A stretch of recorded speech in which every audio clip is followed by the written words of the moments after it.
আবহাওয়া অধিদপ্তরের সর্বশেষ সতর্কবার্তায় জানানো হয়েছে, আজ দেশের ৬টি জেলার উপর দিয়ে ঘন্টায় ৬০ থেকে ৮০ কিলোমিটার বেগে ঝড়ো হাওয়ার সঙ্গে বজ্রসহ বৃষ্টি হতে পারে।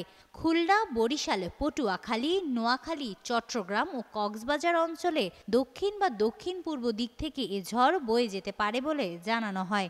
এসব এলাকার নদীবন্দরগুলোকে ২ নম্বর নৌ হুঁশিয়ারি সংকেত দেখাতে বলা হয়েছে।